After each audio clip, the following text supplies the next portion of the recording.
시청자 여러분 안녕하십니까? VOA 모닝뉴스 시작합니다. 북한이 남북한 분단 이후 처음으로 동해상 북방 한계선 NLL 이남 한국 영해 근처로 탄도미사일을 발사했습니다.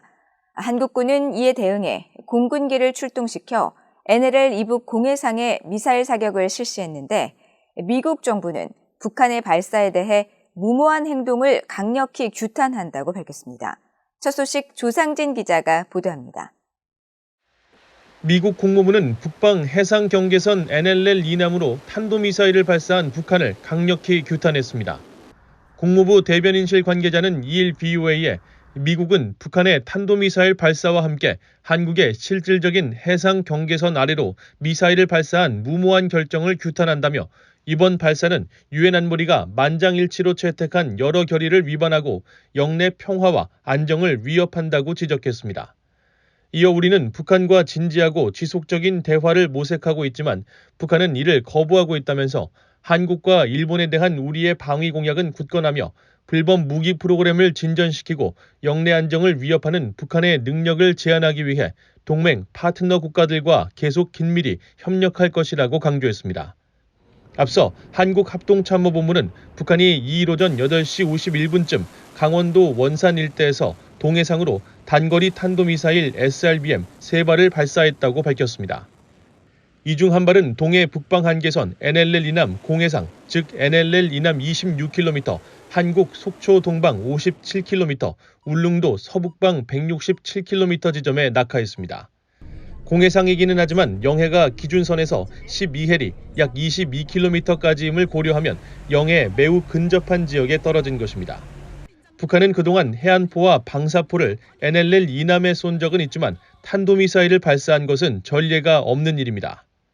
한국 정부는 발사 즉시 미사일이 발사된 울릉도 지역에 공습 경보를 발령했다가 오후 2시쯤 경계 경보로 대체했습니다. 북한의 탄도미사일 발사 직후 한국군은 곧바로 북한 도발에 비례해 실제 대응 행동에 나섰습니다. 한국 합참은 공군 F-15K와 KF-16의 정밀 공대지 미사일 3발을 북한이 도발한 미사일 낙탄 지역과 상응한 거리 해상에 정밀 사격을 실시했다고 밝혔습니다. 윤석열 한국 대통령은 긴급 국가안전보장회의 NSC를 소집해 실질적 영토 침해 행위라고 지적하며 엄정한 대응을 강조했습니다. 김성한 국가안보실장도 브리핑을 통해 분단 후 처음으로 북한이 NLL을 침범해 자행한 미사일 도발이자 실질적 영토 침해 행위라는 점에서 엄중하게 사안을 바라보고 있다고 밝혔습니다. 정부는 북한이 유엔 안보리 결의 및 9.19 군사 합의를 위반하여 도발하고 있음을 강력히 규탄하며 특히 이번에는 우리의 국가 애도 기간 중에 사행했다는 점에서 매우 개탄스럽게 생각합니다. 토니 블링컨 국무장관과 박진 한국 외교부 장관은 긴급 전화회담을 갖고 북한이 한국 영해 인근으로 탄도미사일을 발사한 것은 유례없는 중대한 군사적 도발 행위라면서 강력히 규탄했습니다. 이어 북한은 다수의 유엔 안보리 결의와 9.19 남북 군사 합의를 위반해 탄도미사일을 발사하며 한반도와 영내 전체의 평화와 안정을 위협하는 주체임을 강조했습니다. 또 양국은 북한의 도발에 엄정히 대응해 나가고 굳건한 미한 연합 방위 태세를 유지하는 가운데 북한의 핵과 미사일 위협 대응을 위한 협력을 지속 강화해 나가기로 했다고 한국 외교부는 밝혔습니다. 한편 북한은 오전 6시 51분쯤부터 서해상으로 10여 발, 또 오후 4시 30분부터 동해상으로 6발 등 하루 동안 최소 25발의 탄도미사일을 발사했습니다. 또 오후 1시 27분쯤엔 강원도 고성군 일대에서 동해상 NLL 북방 해상 완충구역 내로 100여 발의 포사격을 벌였다고 한국 합참이 밝혔습니다. VOA 뉴스 조상진입니다. 미국과 한국, 일본의 북핵 수석 대표들은 2일 북한의 동해 북방 한계선 NLL 이남 탄도미사일 도발과 관련해 각각 전화회담을 갖고 대응 방안을 논의했습니다. 성김 미국 국무부 대북특별대표와 김건 한국 외교부 한반도 평화교섭본부장은 전화회담에서 북한이 또다시 유엔 안보리 결의와 9.19 군사 합의를 위반하는 도발을 감행한 것을 강력히 규탄했다고 한국 외교부는 전했습니다. 특히 양측은 북한이 동해 NLL을 침범해 한국 영해 인근에 탄착한 탄도미사일 발사 행위가 유례없는 군사적 도발 행위임을 지적하고 이는 결코 용납될 수 없다고 강조하면서 한국의 국가 애도 기간에 북한이 이런 도발을 감행한 것은 개탄스러운 일이라고 밝혔습니다. 성김 특별대표는 이날 후나코시 다케이로 일본 외무성 아시아대양주 국장과도 전화통화를 갖고 북한의 탄도미사일 발사가 한반도 긴장 고조에 심각한 우려를 가져온다는 사실을 지적하고 북한의 완전한 비핵화와 미한일 3자 안보 협력을 포함한 긴밀한 대응과 소통을 강화하자는 데 의견을 같이 했다고 일본 외무성이 밝혔습니다. 일본 정부는 북한의 탄도미사일 발사에 대해 용납할 수 없는 일이라고 강력히 규탄했습니다. 기시다 후미오 일본 총리는 2일 북한의 탄도미사일 발사 직후 기자들과 만나 북한이 전례 없는 속도로 미사일들을 발사해 오고 있으며 이것은 절대로 용납할 수 없는 일이라고 강조했습니다. 그러면서 북한의 탄도미사일 발사 이후 신속 정확한 정보 제공과 선박 항공기 안전 확인, 예측 불가능한 사태에 대한 대비를 지시했으며 베이징 주재 일본 대사관을 통해 북한의 항의의 뜻을 전했다고 밝혔습니다. 일본 방위성도 이날 보도자료를 통해 북한의 탄도미사일 발사는 일본과 영내 국제사회의 평화와 안전을 위협하는 것이라고 지적하고 일본 정부는 계속 미국 등과 긴밀하게 연계하면서 정보 수집과 분석에 전력을 다하고 있으며 관계기관 회의를 즉각 소집하는 등 엄중한 대응에 만전을 기하고 있다고 강조했습니다. 미국의 전직 관리들은 새 핵태세 검토 보고서에서 북한 핵 사용 시 정권 종말을 언급한 부분이 중요하다고 강조했습니다.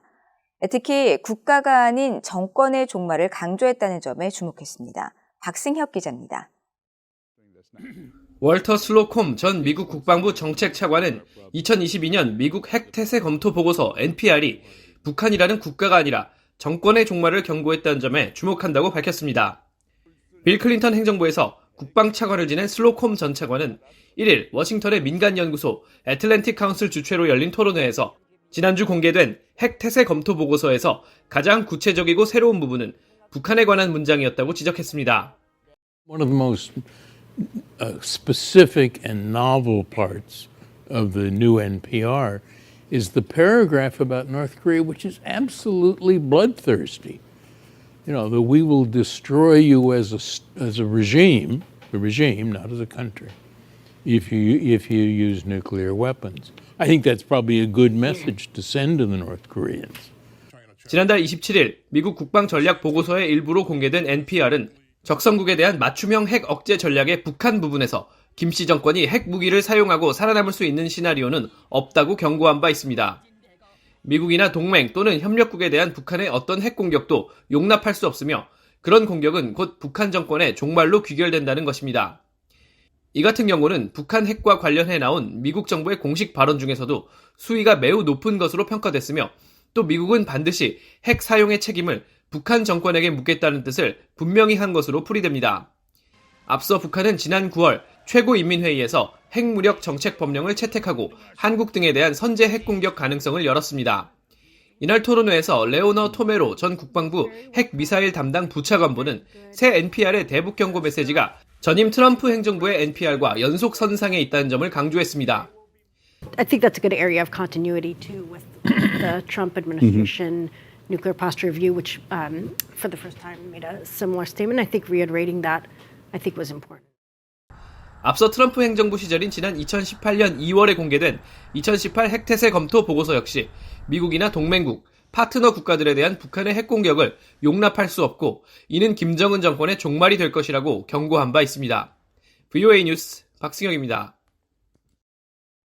미국 재무부가 북한제 무기 구매를 시도했던 이슬람 순위파 무장 조직 IS 관계자를 제재 대상에 올렸습니다. 브라질 주재 북한 대사관 직원은 무기 거래를 위해 이들과 여러 차례 만난 사실이 드러났습니다. 함지아 기자의 보도입니다. 미국 재무부 해외자산통제실은 1일 동아프리카 일대 테러 조직의 무기 거래에 관여한 개인 8명과 기관 1곳을 전격 제재했습니다. 제재 대상에 오른 개인 중에는 이슬람 극단주의 무장 세력 IS의 소말리아 지부를 대리해 북한제 무기 구매를 시도했던 오사마 압델몽기 압달라 바크르가 포함됐습니다. 해외자산통제실에 따르면 2016년 무기 획득을 위해 다각도로 노력을 기울인 IS 지도부는 브라질에 거주하던 바크르에게 북한 대사관과 접촉할 것을 지시했습니다. 또 바크르는 IS 지도부로부터 약 3만 달러를 받았으며 이후 브라질 주재 북한 대사관 직원들과 여러 차례 만나 경량 무기와 무인 비행체 대응용 방어 기술인 안티드론 테크놀로지 구매를 시도했습니다. 하지만 IS는 이 무기들을 북한으로부터 획득하지 못했는데 그 이유는 구체적으로 언급되지 않았습니다. 해외자산통제실은 바크르가 IS에 대한 재정과 물질, 기술적 지원 또는 재화와 서비스 등을 지원하지 못하도록 한 미국 대통령 행정명령 13224호에 따라 제재 대상에 올랐다고 밝혔습니다. 미국 정부와 유엔 안보리는 북한과의 모든 무기 거래를 금지하고 있지만 아프리카와 중동 일부 나라에서는 북한제 무기가 꾸준히 발견되고 있습니다. 앞서 유엔 안보리의 소말리아 에리트레아 제재위원회 산하 감시 그룹은 2017년 연례 보고서를 통해 소말리아 북동부의 푼틀란드 인근 해상에 있는 선박에서 북한식 73식 기관총을 발견했다고 밝혔었습니다.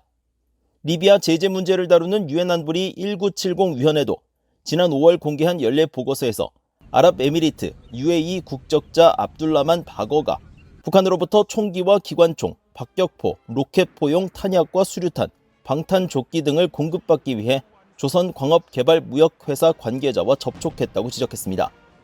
또 최근에는 우크라이나를 침공한 러시아가 북한과 재래식 무기 거래를 하는 것으로 미국 정부는 밝히고 있습니다. BOA 뉴스 함자입니다. 영국 정부가 북한을 영국과 전 세계 사이버 안보를 위협하는 국가로 지목하고 범죄를 통해 경제적 진전을 추구하고 있다고 지적했습니다. 영국 정보통신부 산하 국가사이버안보센터는 1일 연례 보고서를 통해 북한을 러시아와 중국, 이란과 함께 주요 사이버 위협국으로 지목하면서 이같이 밝혔습니다. 특히 북한은 사이버 공간에서 범죄를 통해 열악한 자국의 경제 상황을 진전시키려 하고 있으며 현재 체제를 더 공고히 하면서 정권의 능력을 유지하거나 강화하려 한다고 평가했습니다.